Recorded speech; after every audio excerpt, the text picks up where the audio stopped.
Good evening and welcome into, what would have been the Michaela Hurst Show, joined alongside interim head coach for the time being of the varsity girls basketball team here at Metamora, Coach Bias. Great to have you tonight, Coach. Thank you, I appreciate it. I kind of want to go through a little bit of that process of you getting the reins. It was kind of behind the scenes, before that Washington game that we covered a few weeks ago. Coach Hurst kind of had to leave unexpectedly and you kind of had to take the reins. Talk about that a little to us. Yeah, it's been a little bit of an adjustment. It's been a lot of fun, though. The girls have really adapted to it, and I've been here for a couple of years now. This is my fourth year. So throughout the summer, occasionally I get to run practices. Just recently, last year, Coach had gotten married in June, which is a big time for summer basketball. So I was able to kind of get a little bit of head coaching experience in the summer. And then, as the season's progressed, it's been a lot of fun. Like I said, they've adapted to it really well. And really, they've all bought into, what we are trying to do as a program. And Coach Michaela still has her say in a lot of things, too. So, you did pick up your first conference win the other night. Congratulations on that, Canton. Thank you. What'd you kind of see from your girls in that game that you kind of, they're growing, with those two losses they had against a tough Washington team and a tough Morton team. What's kind of the signs of growth that you saw in that Canton game? Absolutely. We told them, the start of our conference schedule is very, very hard when you go to or play the #1 team in the state and then also get Morton on the road. So we've told them we just got to stay true to the process.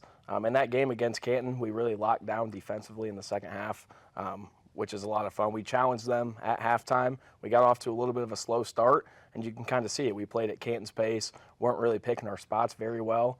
But come the second half, we started executing our chin very well, pushing the ball in transition, and then just getting stop after stop after stop, which is really what's kept us in most of our games. I'm going to kind of put you on the spot here. If you had to pick a player of the game, or maybe two players of the game, who would they kind of have been for that first conference win that you picked up? Yeah, I would say probably Bailey Nina. The way she's been defending the post, three-quarter front and getting a lot of deflections and being just a big post presence inside. She also runs the floor really well and is able to kind of hedge in our ball screen defense and is really just a complete player that helps us and keeps us all glued together offensively and defensively. That's what I was really impressed with her. We covered that Morton game, that prelim for the boys game that night. She got in a little bit of foul trouble there, but it's kind of what happens when you're an aggressive post player there. And her game reminds me a lot of Zach Bourne, her hands, she's always got her hand on the ball. The motor's always high, Like, it's got to be a big help having a player kind of like that on the defensive side and then turn around and have her on offense as well. Yep, so she, like I said, she does a lot for us defensively, but offensively she's also our pressure release, our biggest inside threat, and can put the ball on the floor and really get past some of the posts that we play this year, which is really nice to have, and is very unselfish, and we'll kick to our open shooters, which we have quite a bit of. You're 6'2" and you run like that, It's got to be nice to have her on your team as a coach. It does help, absolutely. And you kind of talked about your shooters, that Washington game. You kind of had injury scare there. Talk to us a little bit about Coster's health now coming back. What are we looking for her timetable of return? Yeah, so we're very happy with kind of how she's progressed. Jessica, our trainer Jessica, has been absolutely phenomenal for us, for our players and for us as a staff. She's great to work with, and really we avoided a major injury with Leah, which is nice. So we're just going to try and ease her slowly back into things as we prep, and get ready to go into the new year, the Ottawa tournament coming up this week, and really look to get her back full strength here in the next 3 or 4 weeks. It seems to be a wide consensus around it that hiring of the new trainer Jessica has kind of been maybe one of the best hires in athletic history here at the school. Yeah, absolutely. She's a blast to work with, and the girls love her for sure. And then you talked a little bit about the Ottawa Holiday Tournament. Talk to us about the schedule coming up. Who do we have? Who are we playing there? I know you have 2 games on that Saturday, if I'm not mistaken. Yep. So we travel to Ottawa Saturday morning, bright and early, with a 9 a.m. tip against Fieldcrest. They're a scrappy team, going to be really aggressive. I've always had really good teams growing up through the grade school level. So they're going to bring that same energy Saturday morning. We got to be able to match that. And then we also play at noon that night or that day against Streeter, which will also be good. Seeing a little bit of a different team, a team that could potentially be in our regional. So it's important that we get off to good starts up there and really fine-tune what we need to do in order to be successful going back into conference. 9 a.m. tip, I'm trying to do that math in my head of when you guys are going to have to leave, like how's that going to affect you guys, playing, that far away in Ottawa, and you're also playing at 9 a.m. It's not a school day either, too. Yeah, it's going to be bright and early morning. We're getting some Bliss Bowls for our girls, so I know they're really excited about that to kind of, get them going in the morning.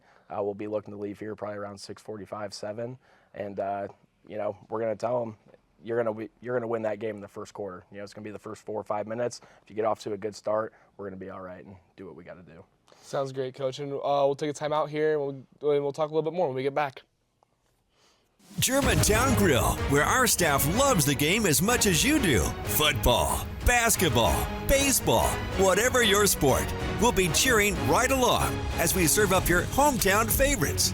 We've got everything you need to celebrate the wins. Food and flavors to satisfy any craving. Plus, the best private gaming around, powered by Gold Rush Gaming, the gold standard in video gaming. Only at Germantown Grill in Germantown Hills. Welcome back in. Coach, you have that, then you turn around with that, after that Ottawa Holiday tournament, you're going to be playing Pekin, another Mid-Illini Conference team. What do we and it's a long way off, it's still, still got Christmas before that, but what do we kind of expect from Pekin? Because I do believe we're going to cover that game as well. Yeah, Pekin's a really solid team. With them being our next conference opponent, we have started to look at film, things like that for them. They're really solid. They're very well coached. They take care of the ball really well, and they've got some good athletes that can shoot it, put it on the floor. So it's going to be a test for us. They recently just beat Dunlap not that long ago. But yeah, they can score, so we're going to have to defend and play a full 4 quarters, that's for sure. Does their game kind of model, one of those other Mid-Illini teams we've kind of seen, the Washington, the Morton, or the Canton? Yeah, I think they uniquely, they're kind of similar to a Morton with their size and their guards. But really, they run a lot of good stuff. It's going to be defending a lot of different actions, being able to recognize, kind of read, what they're in. And then for us, executing-wise, it's going to be a lot of man-to-man defense, and we're going to be ready to execute for that. And I would like to say that Morton game, I was really impressed, especially the first 2.5 quarters of the defense, the defensive tenacity, I guess is what I would say. And then how we were able to, we're at their place, it's one of the hardest places to play in the Mid-Illini. And you just keep responding, you're hanging in there. Then all of a sudden, they remember an 0 for 2 with 2 air ball threes, and all of a sudden their threes start to go and they start to pull away. I guess that's kind of how basketball is. Mm-hmm. Yeah, we give a lot of credit to Morton. They hit some timely shots, especially some big threes there late in that second half. But we told the girls we just got to keep grinding. We had them right where we wanted them the whole time. Over our last 3 games, we've had multiple stretches in the fourth quarter where we've held Lincoln, Morton, and Canton to over 3.5 minutes scoreless in the fourth quarter. So if we are able to keep doing that game after game where we're holding teams scoreless for nearly half of the fourth quarter, we're going to be pretty successful and going to close out a lot of games.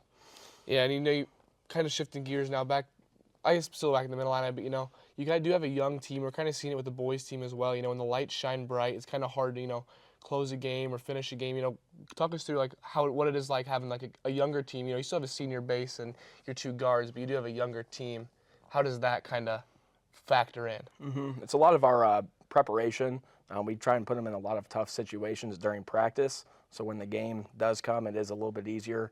Hopefully the game's a little bit more slowed down to them.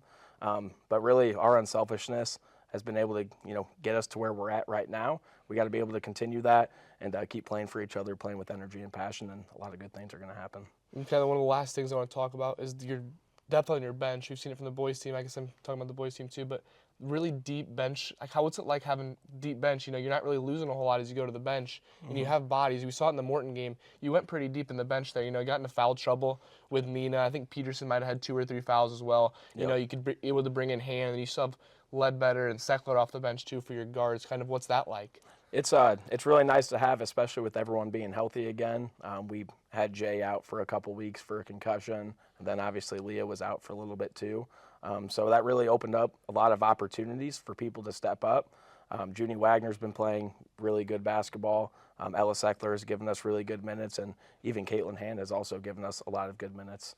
So it is nice, especially in practice. We've been able to see them kind of grow into their roles while people, were sidelined, and then, kind of just running with their roles. And now it's really a lot of fun being able to kind of incorporate everyone back, get back to full strength, and, going from there. You beat me too. I was going to talk about kind of, that you have that depth on the bench, that probably makes running scout team a little bit easier, running 5-on-5 in practice. It only gets you better. Yeah, absolutely. They've done really well, and a lot of good practices this week. And then as we look forward to this Ottawa Holiday Tournament and this conference game against Pekin, we'll end with this. What are you kind of looking for your girls to improve on as we get into this next holiday stretch? Keeping the keeping the intensity, keeping our focus on where it needs to be. We just got our subsectional seedings, or I guess pairings. So we have an idea of who we might be seeing come February time. So we're staying tunnel visioned on our goal, and we're taking it day by day, game by game, and we want to be playing our best basketball towards the end of the season, not here in the middle of December. So if we get 1% better every single day, we're going to be doing what we need to do come regional time. Well, Coach, thank you. We'll let you get going. Awesome. Happy holidays, Merry Christmas, Happy New Year. Thank you. Appreciate it. And that'll do it here in for the Andrew Bias Show.